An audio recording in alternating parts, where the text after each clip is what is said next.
Good afternoon. Following my appointment a year ago, I was asked by the media, what is the top issue I would tackle first? My answer was that I had three priorities. They were air service development, and air service development. At the Ministry of Transport, our priorities have not changed. Increasing airlift and air service has been and will continue to be our top priority. Someone once said, you can't hit a home run unless you step up to the plate. You can't catch a fish unless you put your line in the water. You can't reach your goals if you don't try. I can stand here today and say that, quote, represents my entire team and their drive to deliver excellence in air service development. I shared with the members of the Parliament in February that we understand the challenges that airlines have having globally, but we will not let up and we will not let go until we increase air service to Bermuda. I promised then that we will continue to pursue meetings with American and other airlines, which we have. The Ministry of Transport, along with our partner stakeholders, have been steadily working to deliver increased airline services. Today, I'm pleased to announce that our team has delivered.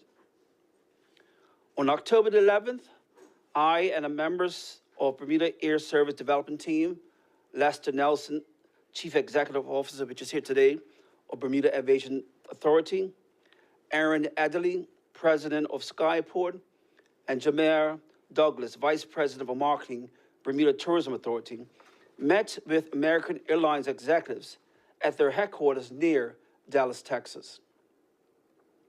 American Airlines briefed us on the performance of their flights to Bermuda from JFK to New York, Philadelphia, Charlotte, and Miami. American Airlines reported a strong recovery on each route since 2019.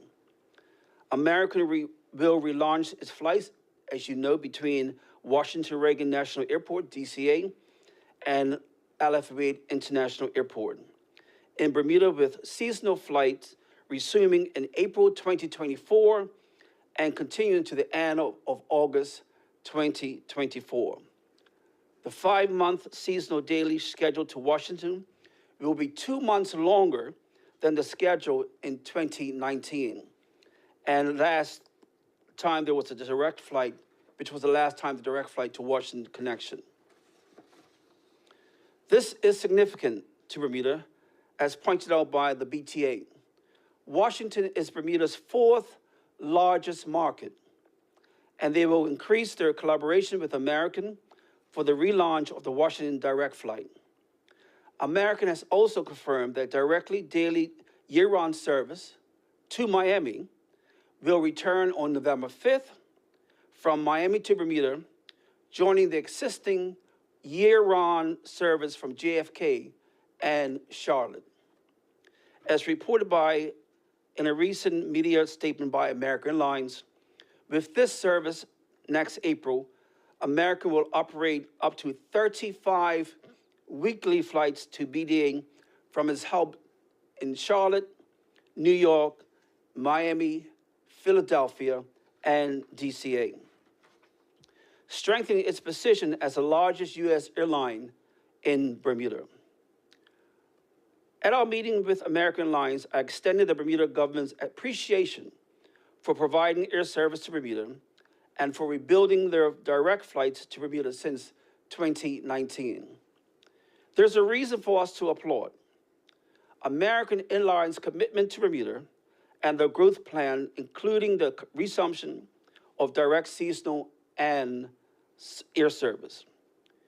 We've had success this year with JetBlue's return of daily service to Boston, significantly enhancing our connectivity and local passenger satisfaction when it particularly comes to medical travel.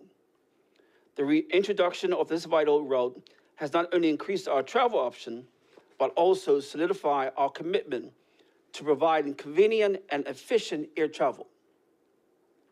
Furthermore, the launch of Bermuda Air, which now connects us with three significant East Coast markets: Boston, Westchester, New York, and Fort Lauderdale. This makes a significant milestone in our efforts to expand our reach and offer more choices for travel. With this new connection, doors have been opened to exciting opportunities and making our region an even more vibrant and accessible travel destination.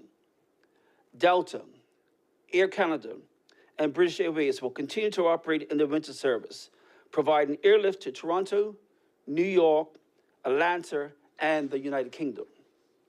American Airlines has introduced a larger aircraft departing from New York, equipped with an increased number of business class seats.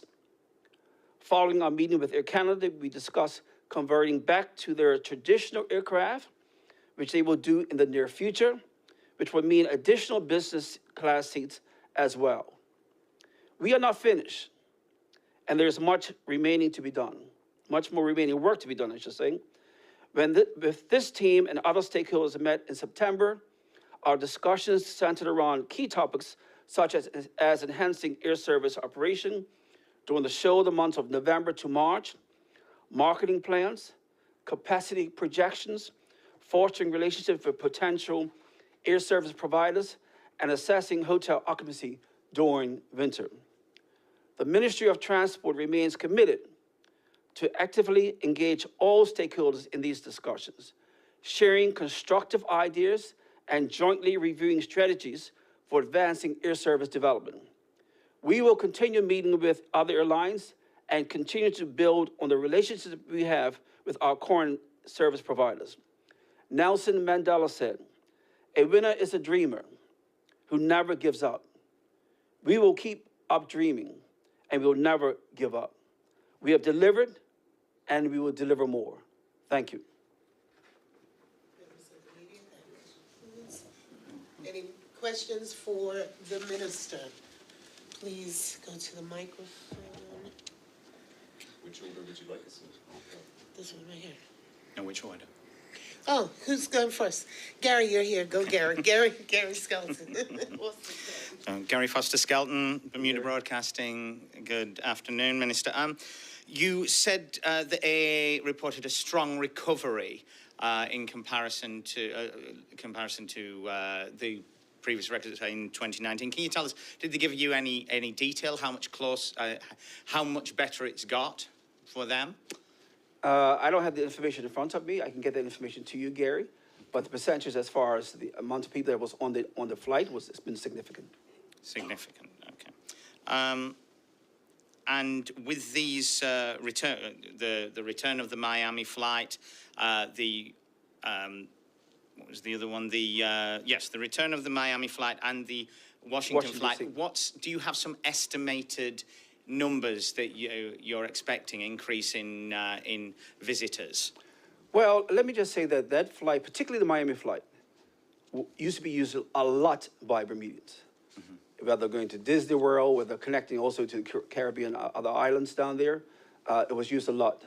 And so a lot of Bermudians said to us because we heard about the cancellation on an early Saturday morning. I'll never forget it.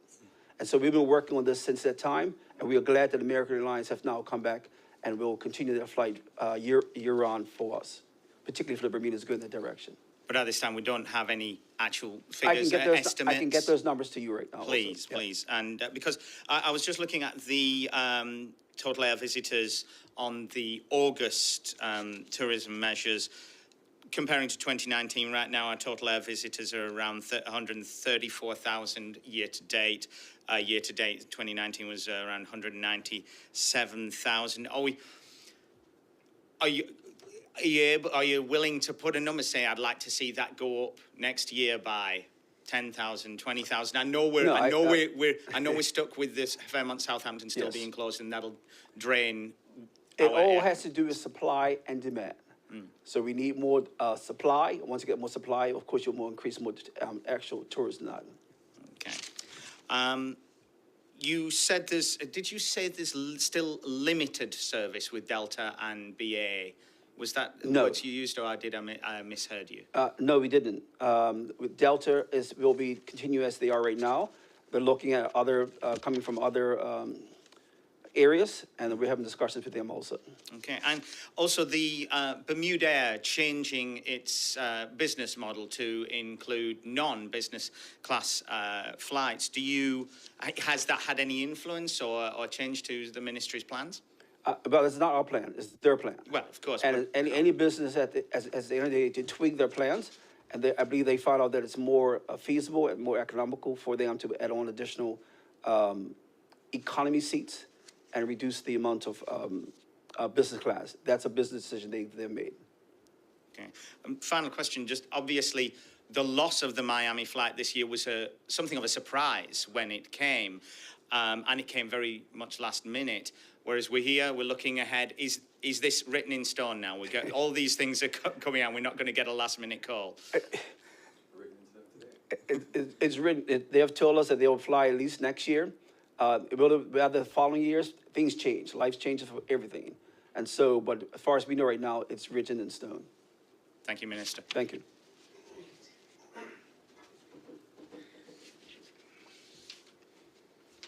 Afternoon, Minister, and thanks for having us. I'm sure you wouldn't be able to tell us very much about this, but where do MRGs feature in getting these air connections back up and running again? You're right. I can't tell you much about that. What can you tell us? I can't mention anything about MRGs. Either if they were discussed or not discussed at all? Are you talking about American Airlines? Mm-hmm. No. No Okay. MRGs. Oh, yeah. Air Canada. Didn't sound like you could say too much on that one. You used near future in your remarks. So just we now. had a discussion with Air Canada. We went up there, can't remember exactly, a couple months ago in the springtime, recognizing that you may be aware that WestJet will not be flying to Bermuda. They have made a business decision to concentrate more of their efforts on the west coast of Canada where they've come from. And because of that, we've asked Air Canada to consider giving more flights, either daily, and what they've said they will do is increase the for larger aircrafts for now, and as time goes on, they will take a closer look to see what more they can do for us. In terms of when you made reference to near future, I guess, how near? Well, Is it's that again future? it's based on demand, and they will adjust accordingly. As you're aware, all airlines have been going through some challenges right now, whether through aircrafts or pilots, and so they will look at the model and see what fits best for us and for themselves. Are we talking potentially this winter service that we're coming into now? For large aircrafts, Yeah. I've asked them to look at that, yes. Whether they'll get it done, I've asked them. Okay. Now, but I did mention, I think I did mention that right now they have what they call Air Canada Rouge, and they have increased up to a larger to the traditional Air Canada flights. Air So Canada it's called Rouge? Air Canada Rouge. Now, you and I are. Yeah, you and I are not really into that, but it's a subsidiary of Air Canada, and you'll see Rouge on the flight itself. And they're more smaller aircrafts than normal, and they normally have smaller business class seats. So we've asked them to increase that. How optimistic are you that we'll get that? I'm optimistic. Oh, yeah. Recently, you were in some discussions with the CEO of Breeze Airways about the Bermuda market. Anything you can tell us regarding Breeze Airways? Yeah, there's nothing to mention right now. We have invited Breeze to, they're one of the senior officers to come to Bermuda. They are very excited to look at Bermuda. I'm not sure that you realize that many of the Breeze executives came from WestJet. So some of them were involved in our WestJet discussion. They've come here often for vacation, and the family loves here, and so we've invited them to come here, and they're working with Skyport to make that happen, and so hopefully, and they have to also, I think, qualify for under something in another procedure so they can fly overseas, and until that's done, they will not be able to come. So but they're going to be coming here. We are encouraging them to come. We're not there yet, but we hope to get them there. That's why we said there's other discussions still going on. I got you. So Airlift is pinned on us getting Fairmont Southampton back up and running. What went through your mind with the DAB saying the minister shouldn't approve its SDO, I don't comment on that at all. even as a former tourism minister? I don't comment on that at all. That's a decision between, the minister makes a decision. But it does have implications for Airlift, doesn't it? Which are the airlines? The Southampton Princess? Yes, it does. What about Elbow Beach going into receivership? Do you have a reaction to that? Did it come as a surprise? It's been closed for a while. I heard about it late last night, and yes, I am very surprised. Okay, yeah. So I wanted to move on to the taxi industry. We had some pretty hard-hitting words back in May from the Premier on this, basically saying you're out of luck if you call for a cab after midnight. Can you tell us about what you've been doing on that? So the ministry has been working diligently on the taxi industry. We've put together a package regarding rates and also what we call modernization and harmonization. And so the discussion is still taking place between ourselves within the ministry itself and also within cabinet and the AG's chambers. And once the information is back to us, we will hope to make a final decision. You mentioned rates. I literally just saw that Jamaica has raised cab fares. I believe it's 19%. Yeah, I saw it. Yeah, can you commit to cab drivers getting a rate increase? Is that something that's in the cards? That's a desire that we're looking at. It's One of the desires we're looking at. okay. Is there any particular amount of a rate increase? That's, Not willing to mention right now. Following on that, yeah, we had the Taxi Association saying back in August a lot of vehicles are off the roads and that taxi permit holders should be able to have a second vehicle on a taxi permit. Any headway on that? What an individual mentioned was 200 taxis off the road, if I recall. That's not true. There's not 200 taxis off the road. It was, at that time, it was roughly about 54 off the road, and many of them had to be going through what they call probate. Individuals have passed, and the probate, or they're off the road. But we are looking at to find a way to see how we can have taxi drivers drive something else while their taxi is off the road. That's something I've taken on board. As in being able to have a second vehicle on one permit? Maybe their own personal car while the car's getting fixed. Again, on the white paper, there's a lot of public call for ride-sharing apps and the taxi industry objecting to the white paper, which they say opens a way to ride-sharing and devalues taxi permits. Where are we at with that? So, I mean, what's the verdict on ride-sharing? That's a discussion that's still going on within ourselves and within the ministry and within cabinet. Anything you can say on Not the at this moment. discussion? Anything more, Jonathan? I got a couple more, yeah. Let's see. There's constantly been talk about getting central dispatching with the taxi service. Is there anything you can say regarding that? What was the question? Central dispatching? Yes. You're asking me, if that discussion is also taking place? How do we find a way to, right now, I think there's 4 dispatching companies, and how do we find a way, either working together or singly, centrally, how do we so they can all hear the same communication at the same time anyone else hears it? Instead of you're calling one taxi, you're driving across your house, and you don't hear it. So we are trying to find a way to make that happen. Are you optimistic that we're gonna get there? It's been We are optimistic that we're going to find a solution one way or the other. couple more. So we had the classic cars legislation come up, and you said that it signaled that we're open for business and we're accepting of new experiences. But basically, it's just that one extra day, isn't it? I mean, how much does that open us up for a new industry? Well, it allows, before they could not bring in, or could not bring in classic cars from overseas. Now you will be able to, once we get the sign off from the higher power, and that is the governor who signs off the legislation. And so that allows us, you saw beautiful classic cars 24th of May. That was beautiful. That opened up doors for tourists to see something different. So if they bring in these, and they're not expensive. I've seen classic cars online for about $16,000. I was shocked to see the price of them. But if you're able to do these classic cars, guess what? There are classic car lovers around the world who may, if we had this opening, as you may be aware, that they had something down on Front Street, I think early part of this year, where they had classic cars and bikes and everything else. The place was swarmed with people just looking at them. And I think that's what it brings an additional feel to what Bermuda. And an additional day, yeah, it worked out.